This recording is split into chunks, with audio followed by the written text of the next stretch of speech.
It was a Wednesday afternoon, nothing out of the ordinary. I was in the middle of finalizing orders for my small business when the message popped up on my phone screen. The casual ping of a text, something most people wouldn't think twice about. But this wasn't an ordinary text. It was from Vanessa, my wife, my partner of over 10 years. I'm leaving you and moving to Miami with my 20-year-old lover. I've already emptied our joint account. Haha. My first instinct? Not anger. Not heartbreak. Just bemusement. A sort of detached curiosity as I stared at those words. She even had the audacity to tack on a laugh. Haha. As if that somehow softened the blow of the betrayal or turned her cruelty into some kind of joke. Most people might have reacted with a trembling hand, a broken heart, or a crushed spirit, but not me. I was calm. Too calm, probably, but you see, I'd been waiting for something like this. Vanessa wasn't exactly subtle. Still, it's a strange thing when the person you once thought you'd grow old with decides to tear it all down via text. A text, for heaven's sake. Not even the decency of a face-to-face conversation. Just cold, flat words on a screen. I set my phone down and leaned back in my chair. The irony wasn't lost on me. I'd spent years investing in her dreams, in our life together. And now she decided to cash out and run off to Miami with some guy who probably thought wearing hoodies and ripped jeans made him edgy. But here's the kicker. She thought she'd outsmarted me. That's what really made me chuckle. She believed her grand gesture was a masterpiece, that I'd fall apart at her feet, crying, begging her to stay. What Vanessa didn't know was that I'd been playing the long game. I calmly picked up my phone, typed out my reply, "Good luck." 2 words, simple and sharp, the kind that makes someone pause. Let her think I was broken, desperate, clinging to the hope that she might reconsider. I wasn't about to show her my hand, not yet, because while she was busy packing her bags and dreaming of South Beach sunsets, I had already set things in motion. She had no idea that the joint account she emptied was little more than a decoy, just enough to keep up appearances. The real money? The savings I'd painstakingly built over the years? Safely tucked away in an account she didn't even know existed. And the house she likely thought she'd leave me scrambling to sell? It was mine. Legally, irrevocably mine. Thanks to some advice I'd taken years ago, Vanessa's name wasn't anywhere near the deed. As I sat there, letting the reality of her betrayal settle in, I couldn't help but feel relieved. Strange, isn't it? To feel unshackled by the very act meant to destroy you. It wasn't that I didn't care. Of course I cared. But the person I cared for, the Vanessa I'd married, had been gone for a long time. This Vanessa? The one who thought a text and an empty account would be the end of me. She was just a stranger wearing a familiar face. I stood up, stretched, and decided it was time to call my lawyer. Not with panic, not with urgency, but with quiet confidence. "It's time," I said when she picked up. Vanessa thought she'd closed the book on us with a single message. She didn't realize she'd just handed me the pen to write the final chapter. Looking back, the signs had been there all along. Hindsight, as they say, is 20/20ths. But it wasn't like I was oblivious. I'd noticed the little changes, the cracks in our foundation. I'd just chosen not to confront them right away. It started small, as these things often do. Vanessa, my wife of 12 years, had always been attentive, present, and involved in our life together. But then she started pulling away. Late nights that didn't add up, phone calls she'd take in the other room, and her sudden obsession with her appearance. At first, I chalked it up to midlife restlessness. People change, right? Maybe she was just finding herself, or trying to shake off the monotony of routine. But then her excuses started feeling rehearsed. She'd say, "I'm working late tonight." But there'd be no deposit in her account the next morning. "I'm meeting with a friend," she'd claim, but couldn't recall which friend when I asked later. And then there was the gym. Vanessa had never been a gym person. She used to joke that running was for people being chaste. But suddenly, she was going religiously. New workout clothes, a personal trainer who just happened to look like a fitness model, and protein shakes cluttering our fridge. I told myself it was harmless, that maybe she was finally taking her health seriously. But when I saw the way she'd stare at her phone, smiling like a teenager with a crush, the nagging feeling in my gut turned into a certainty. Then came the receipts. One day, I found a dinner bill tucked into her coat pocket. Dinner for two at a high-end restaurant, on a night she'd sworn she was stuck in the office. I remember holding that piece of paper, feeling the weight of her lie settle on my chest. Still, I didn't confront her. Not yet. Because if there's one thing I've learned, it's that people like Vanessa, people who betray you, are always one step away from giving themselves away entirely. I started paying attention to the little things. The way she'd lock her phone when I entered the room, the new passwords on her laptop, the sudden interest in self-help books about rediscovering happiness. She even started buying clothes I'd never seen her wear. Clothes that didn't feel like her style at all, but maybe they were meant for someone else's approval. It wasn't just her behavior. It was the way she'd treat me. Cold, dismissive, like I was a relic of her past she couldn't wait to leave behind. She stopped asking about my day, stopped laughing at my jokes, stopped caring about the things we used to share. I could have called her out then and there. I could have demanded answers, thrown accusations, or even tried to fix whatever was broken. But I knew better. If Vanessa was making her plans, I needed to make mine. That's when I started preparing. Quietly, methodically. I opened a separate bank account at a different bank, slowly moving my savings over without raising suspicion. I kept track of every questionable transaction, every suspicious charge on our shared credit card. Hotel stays, jewelry, flights. Vanessa was building a trail of breadcrumbs, and I was following every crumb. I even went as far as consulting a lawyer, a woman named Catherine who specialized in cases like mine. I told her everything, laid out my concerns, and she gave me advice that changed everything. Don't confront her yet, Catherine said. Let her think she's in control. Gather your evidence, secure your assets, and when the time comes, make your move. It wasn't easy. Watching someone you love drift further and further away, knowing they're lying to your face, is a special kind of pain. But I kept my composure. I let Vanessa have her late nights and her secret phone calls. Let her think she was outsmarting me. The final piece of the puzzle came a week before her text. I found a receipt for an expensive necklace, something I'd never seen her wear. That was when I knew she wasn't just distant. She was gone. And yet, I didn't feel rage or heartbreak. I felt clarity. Vanessa had made her choice, and now it was time to make mine. The moment she sent that text, announcing her grand betrayal, I wasn't surprised. I wasn't blindsided. I'd been watching the cracks grow for months. Vanessa thought she was clever, that she caught me off guard. But what she didn't realize was that while she was plotting her escape, I was building my defense. She played her hand. Now it was my turn. When the text came through, I could almost hear Vanessa's self-satisfied smirk. She probably imagined me pacing the floor, wringing my hands in despair, and crying over her bold declaration. I'm leaving you and moving to Miami with my 20-year-old lover. I've already emptied our joint account. Haha. The audacity. She thought she'd won. In her mind, this was the ultimate move, her checkmate. I was supposed to crumble, fall apart, and maybe even beg her to reconsider. But that was Vanessa for you. Always underestimating me. I could picture her at that moment, maybe sitting in some trendy cafe, latte in hand, her phone resting on the table, waiting for my response. Maybe she was even with him, the boy she thought was her ticket to a new, exciting life. Did she expect me to lash out, to call her, to scream and argue? That would have been predictable. And Vanessa liked predictable. But I didn't give her that satisfaction.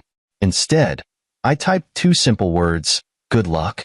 I imagined the pause on her end when she read that. Did she feel a twinge of unease? Did she wonder why I wasn't reacting the way she expected? Maybe for a split second, she questioned whether this was going to go as smoothly as she'd planned. But no, Vanessa was nothing if not overconfident. She'd built this narrative in her head that I was some hapless husband she could cast aside without consequences. She thought her beauty, her charm, and her new beginning would shield her from the fallout. The thing about people like Vanessa is that they're so focused on themselves that they don't see the bigger picture. She thought draining the joint account would cripple me. What she didn't realize was that I'd already siphoned my savings into a separate account months ago. And her haha, that was the cherry on top of her arrogance. It wasn't enough for her to leave. She had to rub it in. She had to belittle me, mock me, as if I were a stepping stone in her grand ascent to a more glamorous life. Vanessa's overconfidence wasn't limited to me. She thought her new lover, Jacob, would be her golden ticket. A 20-year-old boy who likely thought of Miami as one big party. She saw him as a fresh start, but I saw the cracks already forming in that fantasy. Jacob was no match for Vanessa's high-maintenance lifestyle. He was barely a man, and yet she was betting her future on him. Then there were the financials. Vanessa genuinely believed she could walk away with everything. She assumed the house, the boutique, and the rest of our shared life were all up for grabs. That was her biggest mistake. You see, Vanessa had always been dismissive of details. She'd call me obsessive when I insisted on keeping careful records of our finances. She'd roll her eyes when I explained why the house remained in my name alone, a precaution suggested by my late father, who'd been through a messy divorce himself. "Why do you have to be so paranoid, Daniel?" she'd say. "We're a team. What's mine is yours, right?" Not quite. Her overconfidence extended to her belief that no one would ever see through her lies. She thought she could waltz into court, bat her lashes, and convince a judge that she was entitled to everything. She didn't know about the trail of evidence I'd been collecting. Receipts for her secret outings, her gloating text messages, her blatant misuse of our joint credit card. And then there was her lover. Jacob was part of her fantasy, but he'd become part of my strategy. Vanessa didn't realize that her posts on social media, photos of dinners, beach trips, and expensive gifts, weren't just showing off her new life. They were evidence. I let her enjoy her moment of triumph, though. I didn't rush to confront her or dismantle her plans. Let her have her Miami dreams. Let her think she'd won. The longer she believed she was in control, the deeper she'd dig her hole. And dig she did.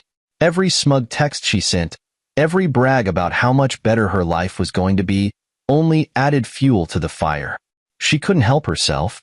Vanessa needed to feel superior, to believe she was the protagonist in a story where I was the hapless fool.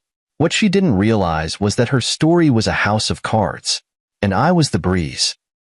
Vanessa's overconfidence wasn't just her flaw. It was her undoing. The game wasn't over. In fact, it had barely begun, and I was just getting started. Vanessa thought she was the mastermind, didn't she? She thought draining our joint account was her trump card, her final move in this so-called game. What she didn't realize was that I had been playing chess while she was busy doodling on the checkers board. The joint account, she so gleefully emptied, that was nothing more than a decoy. Oh, I made sure it looked convincing. Regular deposits, just enough to keep her from getting suspicious. After all, appearances are everything, and I knew Vanessa well enough to understand that she wouldn't look deeper as long as it seemed she had access to the money. The real savings, the bulk of our financial security, safely tucked away in an account she didn't even know existed. It hadn't always been this way. When we first got married, I trusted her completely. I never imagined a day would come when I'd have to protect myself from my own wife. But over the years, her spending habits grew erratic. Shopping sprees, impulsive purchases, high-end dinners with friends. It all started adding up. And then came the lies. Little ones at first, the kind you might brush off. But little lies have a way of snowballing, don't they? I remember the moment I decided to act. It was about a year ago, just after I noticed the first significant dip in our savings. She had laughed it off, claiming she'd splurged a little on a handbag. A $4,000 handbag, mind you. But I wasn't laughing. That night, I opened a separate account at a different bank and started moving my money bit by bit. A precaution, I told myself, just in case. Over the months, I became more deliberate. I tracked every penny that went in and out of our accounts. I started taking screenshots of her more questionable expenses, hotel stays, jewelry I never saw her wear, expensive dinners for two. She didn't realize it, but every careless transaction was another nail in the coffin of her Miami fantasy. And then there was the credit card. The joint card, the one she just couldn't resist using to fund her adventures with Jacob. Flights, hotel reservations, meals at five-star restaurants. It was all there, in black and white. She thought she could rack up charges without consequence, but what she didn't know was that I had already flagged the account. Every time she swiped that card, I got an alert. So when she sent that ridiculous text, I've already emptied our joint account, haha. I didn't flinch. In fact, I almost laughed myself. She thought she dealt me a crushing blow, but all she'd done was confirm what I already knew. She was reckless, arrogant, and completely predictable. The best part? She used the joint credit card to book her Miami escape. 2 first-class tickets and a suite at the Royal Palm. She probably thought of it as her victory lap, her grand debut into her new life with Jacob. I called the credit card company immediately. "Mrs. Harrison speaking," I said, slipping into a tone of mild distress. "I need to report fraudulent charges on my card." The representative was professional but sympathetic. "Of course, ma'am. Can you identify the charges?" 2 first-class tickets to Miami and a hotel reservation at the Royal Palm," I replied, adding a touch of indignation. "My husband admitted to using the card without my consent. I can forward you the text messages as proof." She assured me the charges would be canceled and the account locked. I could almost hear the satisfaction in her voice as she processed the fraud claim. By the time Vanessa and Jacob arrived at the airport the next day, their tickets would be invalid. The hotel? Canceled. Miami? A pipe dream. But I didn't stop there. I knew Vanessa would try to play the long game, so I made sure to protect the rest of our assets. The house, for instance. She had no idea that it was solely in my name, a fact I'd insisted on when we bought it years ago. She used to roll her eyes whenever I brought up the importance of keeping things separate. "We're married, Daniel. What's mine is yours," she'd say with a dismissive wave of her hand. I just smile and nod, knowing one day that decision might save me. And now, here we were. Vanessa thought she'd cleaned me out, thought she'd left me scrambling. But in reality, she just walked straight into the trap I'd been setting for months. Her victory was nothing more than an illusion, and the longer she believed it, the sweeter the eventual fallout would be. By the end of the day, I had everything in place. The accounts were secure, the credit cards locked, and my lawyer was ready to file the divorce papers. Vanessa thought she'd played her hand perfectly. What she didn't realize was that I'd already won. By the time I got on the phone with my lawyer, the wheels of Vanessa's so-called grand escape were already falling off. She thought she was in control, that she had dealt the final blow with her text and the emptying of our joint account. But what Vanessa didn't know was that her game had just triggered mine. "It's time," I said simply to Catherine, my lawyer. We had been preparing for this moment for months. Catherine wasn't surprised. She had heard it all before. Betrayals, sudden financial moves, attempts to leave a partner in ruins. What she admired, though, was how prepared I was. "The papers are ready," she said, her voice calm and assured. "I'll file them first thing tomorrow. Do you want me to have her served in Miami?" I let out a quiet laugh. "No rush. Let her think she's won first." You see, Vanessa thought she'd left me scrambling, fumbling in the ruins of our marriage. She couldn't have been more wrong. I wanted her to enjoy her moment of triumph, to feel the high of her supposed victory, because I knew that what came next would be far more devastating. First, there was the matter of the joint account she'd emptied. That was an easy win. Catherine had already drafted a petition to freeze all remaining marital assets. By the time Vanessa tried to access anything else, she'd find herself locked out. Next, the credit card fraud. Vanessa had used the joint card to fund her Miami getaway, flights, hotel reservations, the works. But thanks to her own arrogance, I had her admissions in writing. Those texts, where she bragged about draining our account and charging her parting gift to the card, were pure gold. I forwarded everything to Catherine. "This is as clear-cut as it gets," she said, sounding almost amused. "Judges don't look kindly on this kind of behavior. It's financial misconduct, plain and simple." By the end of that day, Vanessa's Miami dream was effectively over. The flights were canceled, the hotel reservation voided. I pictured her and Jacob arriving at the airport, all smiles and excitement, only to be told their tickets were invalid. The thought of them scrambling for answers brought a small, satisfying smile to my face. And then there was the house. Vanessa had no idea she had zero claim to it. She'd spent years rolling her eyes at my insistence on keeping the deed in my name alone. "Why do you need to complicate things, Daniel?" she'd say. "We're married. Isn't that enough?" It was enough, until it wasn't. Catherine assured me the house would remain mine. Property law is clear, she said. You inherited it from your father, and you've kept it in your name. She can't touch it. The same went for my business. Vanessa had mocked my dedication to keeping the boutique's finances separate from our personal accounts. She used to call it my little project, dismissing the long hours I put into building it from the ground up. Now, that careful separation was my shield. She'll try to claim she's entitled to half, Catherine warned. But with the incorporation papers and the financial records you've provided, there's no way she'll win that argument. I wasn't worried. Vanessa's entitlement was no match for the mountain of evidence I'd collected.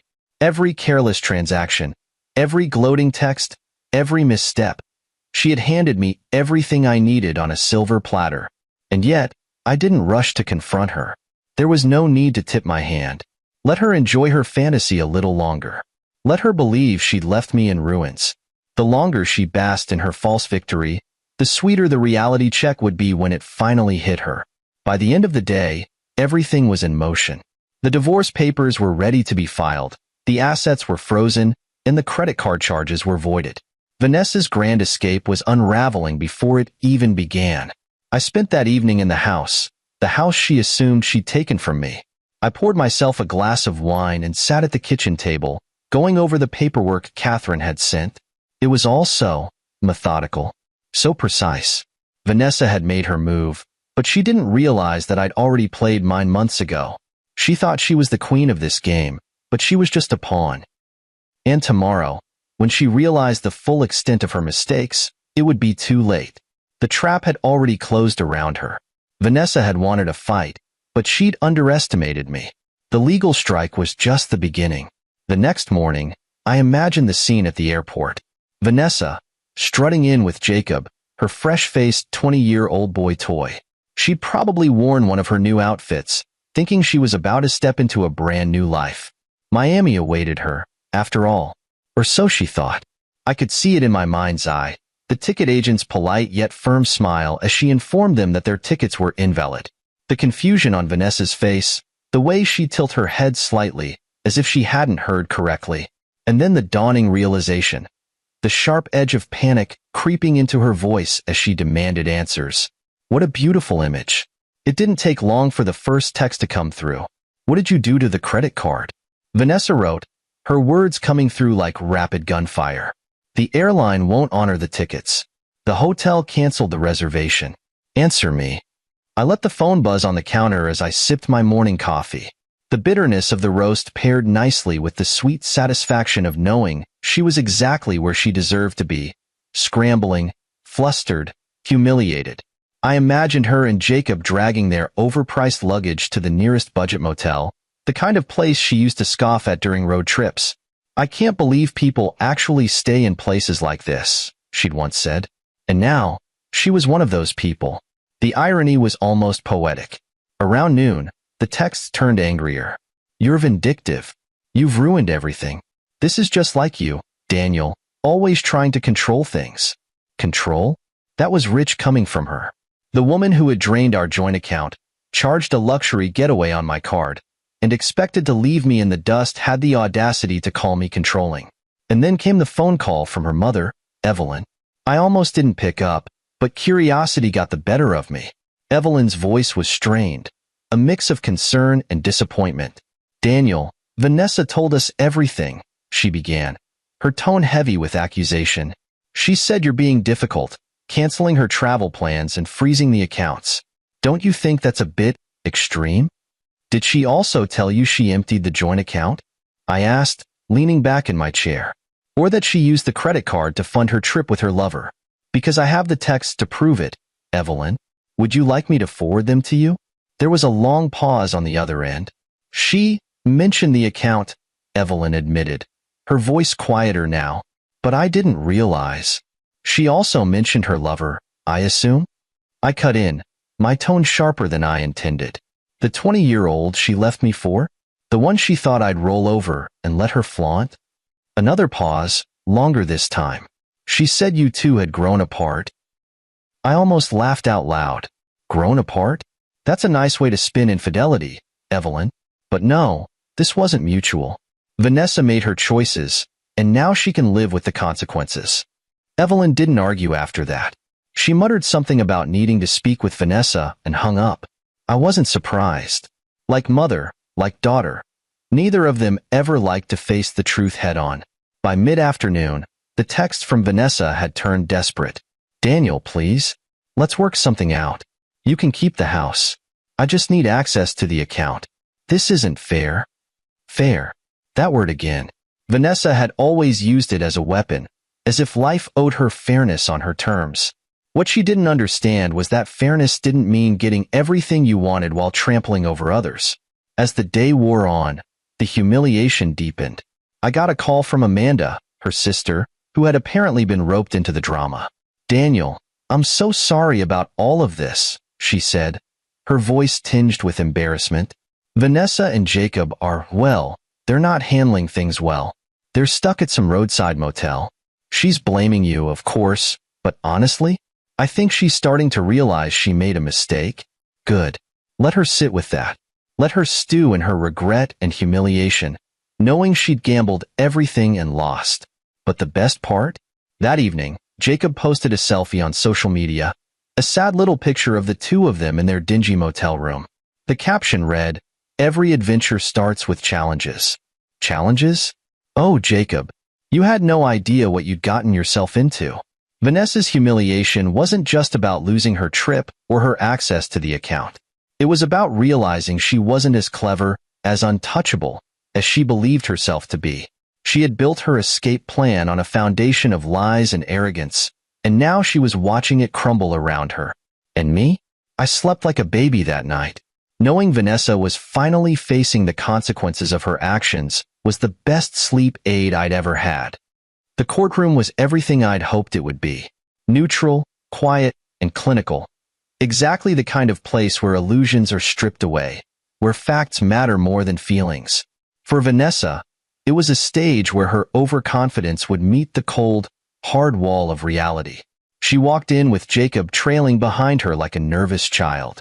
I almost laughed at the sight of them. Vanessa had dressed for the occasion, of course. Her outfit screamed, wronged woman, with just enough polish to appear dignified and just enough vulnerability to tug at the judge's sympathy. Jacob, on the other hand, looked entirely out of place, his awkwardness almost endearing if I didn't already despise him. Then there was me, calm, collected, and carrying a folder packed with months of preparation. My lawyer, Catherine, sat beside me, her confidence radiating like a shield. The hearing began with Vanessa's lawyer trying to paint her as the victim. "Your Honor," he began, "Mrs. Harrison is here today because she has been unfairly treated in this marriage. She was left with no choice but to take steps to secure her future after enduring years of emotional neglect." I could feel Catherine smile without even looking at her. This was the opening we'd been waiting for. Emotional neglect? Catherine repeated, her tone dripping with incredulity. "Your Honor, let's examine what Mrs. Harrison considers emotional neglect. Shall we start with the joint account she emptied, or the fraudulent charges on the credit card she used to fund her trip with her lover?" Vanessa's lawyer tried to object, but Catherine didn't let up. She presented the texts, every smug, gloating message Vanessa had sent me, including the one where she bragged about draining our account. The judge raised an eyebrow as Catherine read them aloud. "Ha ha," she quoted, pausing for effect. "Does this sound like a woman forced into desperation? Or does it sound like someone reveling in financial misconduct?" Vanessa shifted uncomfortably in her seat. She wasn't used to being on the defensive. For years, she'd thrived on manipulating situations, bending people to her will. But in this sterile courtroom, there was no charm to hide behind, no audience to cheer her on. Catherine continued, presenting our financial records with surgical precision. The joint account Mrs. Harrison emptied was a shared resource, but my client had already taken steps to safeguard his personal savings. Furthermore, the house in question is solely in Mr. Harrison's name, as evidenced by this deed. She handed the document to the judge, who studied it briefly before nodding. Vanessa's lawyer scrambled to regain ground. "Your Honor, while the house may be in Mr. Harrison's name, it was a marital home. My client contributed emotionally and—" Catherine didn't let him finish. "Emotionally," she interjected. "Your Honor, We also have records of Mrs. Harrison's unauthorized use of marital funds to support her relationship with her lover. That includes hotel stays, dinners, and even flights to Miami, all charged to a shared credit card without Mr. Harrison's consent. The judge looked directly at Vanessa. "Do you deny these charges?" She hesitated, glancing at her lawyer, who nodded subtly. No, Your Honor. But it wasn't intentional," the judge finished for her, his tone sharp. "The text messages suggest otherwise. You explicitly admitted to draining the account and charging these expenses. That is deliberate financial misconduct."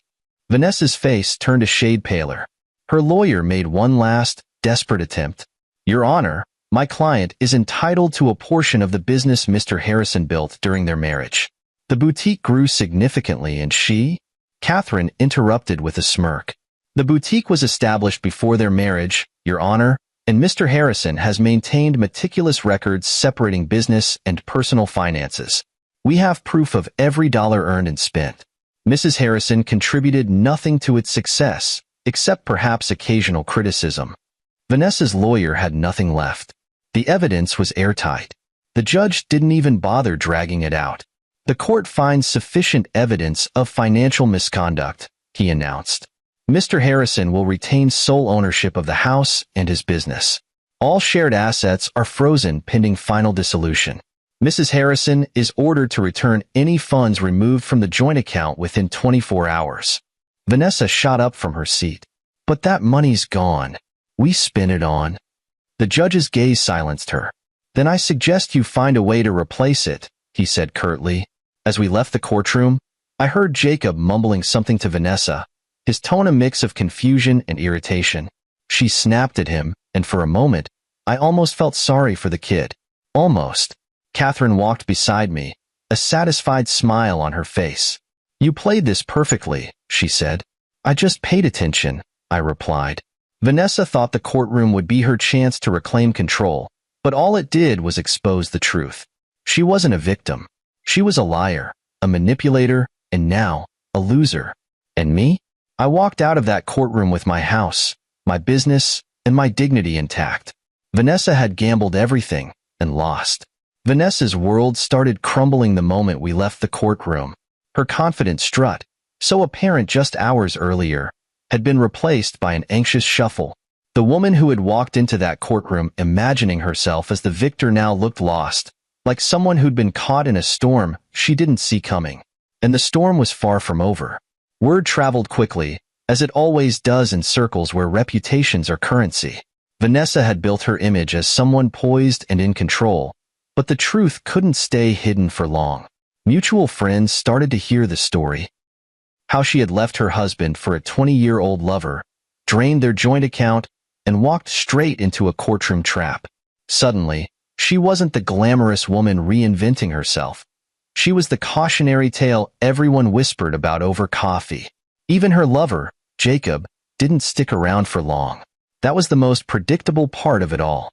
For a while, he'd played along, swept up in the fantasy Vanessa had spun for him. But fantasy has a way of wilting under the weight of reality.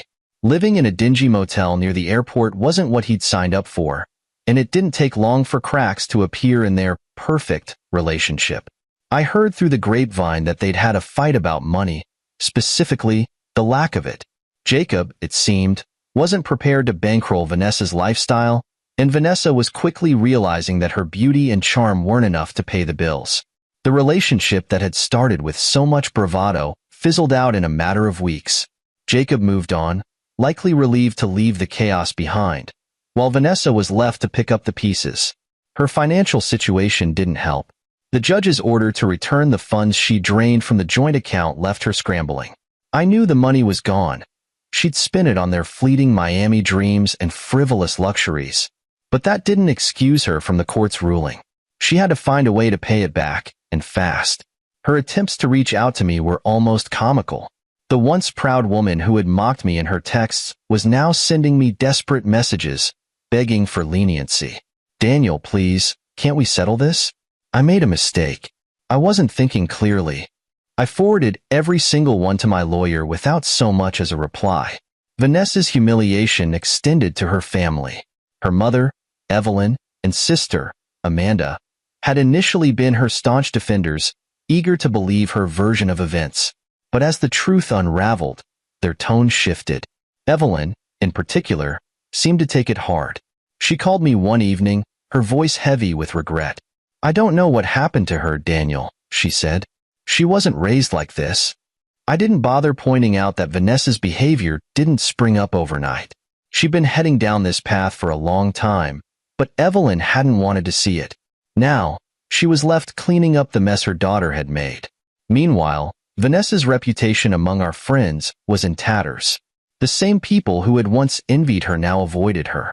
She was no longer the life of the party or the center of attention. Instead, she was the woman who had thrown away her marriage, her stability, and her dignity for a fling that had collapsed as quickly as it began. Her career didn't survive either. Vanessa had relied heavily on the connections we'd built together over the years, assuming they would always be there for her. But bridges burned fast when word of her betrayal spread. Her charm wasn't enough to overcome the stigma of being someone who had so blatantly sabotaged her own life. In the months that followed, I learned she had moved in with her mother. Evelyn, despite her disappointment, couldn't bring herself to abandon her daughter entirely. Vanessa was back in her childhood bedroom, far from the glamorous life she'd imagined. The woman who once mocked me for being too predictable was now living the very life she had tried to leave behind. Occasionally, mutual friends would drop updates about her situation. "She's struggling," one said, almost as if fishing for sympathy on her behalf. But I didn't feel sorry for Vanessa. Not after everything she had done. She had made her choices, and now she had to live with them. For me, life moved on. My business continued to thrive, and I found a renewed sense of purpose in building something meaningful. Vanessa, on the other hand, became a shadow of her former self, a lesson in what happens when arrogance and betrayal collide with reality. Vanessa's downfall wasn't a single event. It was a series of self-inflicted wounds that left her with nothing but regret. And as much as she tried to blame others, me, Jacob, even the court, there was no escaping the truth. She had gambled everything and lost it all. Her final message to me, months after the divorce was finalized, summed it up perfectly. "I made a mistake, Daniel. I threw it all away. I don't know how to fix this." I didn't reply. Some mistakes, after all, can't be fixed. They can only be lived with. And Vanessa was going to have to live with hers for a long, long time. Months after the dust had settled, I stood in the middle of my boutique, watching customers browse the latest collection. The business was thriving. No, it was flourishing. The expansion plans I'd once dreamed about were now a reality. I'd opened 2 additional locations since the divorce, each more successful than the last. What Vanessa had once dismissed as my little project had become a nationally recognized brand. Ironically, her betrayal had been the catalyst. It was her arrogance, her underestimation of me, that had forced me to dig deep and plan for every possibility. In trying to destroy me, she'd only made me stronger. Vanessa, on the other hand, had faded into obscurity. Word had it she was still living with her mother, barely scraping by. Her Miami dream had turned into a nightmare, and the lover she'd left me for had long since disappeared. I'd heard snippets through mutual friends, how she blamed everyone but herself for her downfall, how she couldn't seem to accept that her choices had consequences. One evening, while reviewing plans for a 4th boutique location, I received a text from Vanessa's sister, Amanda. "She's still talking about you, you know," it read. "Says she didn't realize how good she had it. Says she regrets everything." I stared at the message for a moment before deleting it. Regret was inevitable for someone like Vanessa, but it wasn't my burden to carry. She had gambled and lost, and I had no intention of letting her back into the life she tried to destroy. But Vanessa wasn't the only one who had taken note of my success. Local business publications began reaching out, wanting to feature my story. They weren't interested in the divorce or the betrayal. They wanted to know how I'd built a thriving business, how I'd turned adversity into opportunity. For once, the narrative wasn't about what I'd lost but about what I'd gained. At one of these events, a woman in the audience asked a question that hit close to home. What advice would you give to someone trying to protect what they've built, especially in a marriage? I smiled, remembering all the times Vanessa had mocked my caution. Trust your instincts, I said. Protect your assets, even when it feels unnecessary. Preparation isn't paranoia, it's power. The audience applauded, and I couldn't help but feel a surge of pride. Not because of the applause, but because I'd turned Vanessa's betrayal into something meaningful. I'd taken her attempts to diminish me and transformed them into fuel for my growth. A year later, I hosted a grand opening for my 5th boutique location. The event was a celebration of resilience, of hard work, of moving forward.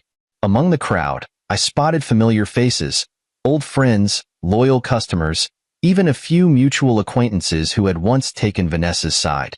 To my surprise, Vanessa's mother, Evelyn, approached me after the event. She looked tired, worn down by the weight of her daughter's mistakes. "I just wanted to say thank you," she said quietly. "For what?" I asked, genuinely puzzled. "For showing us what strength looks like," she replied. "Vanessa's still struggling, but maybe one day, she'll learn from you. We all could." I nodded, accepting her words but keeping my distance. Evelyn meant well, but her apology wasn't going to erase the past. In the years that followed, Vanessa faded further into the background of my life. Occasionally, I'd hear updates, how she tried to rebuild, how she couldn't hold down a job, how she still blamed everyone but herself. But those stories didn't affect me anymore.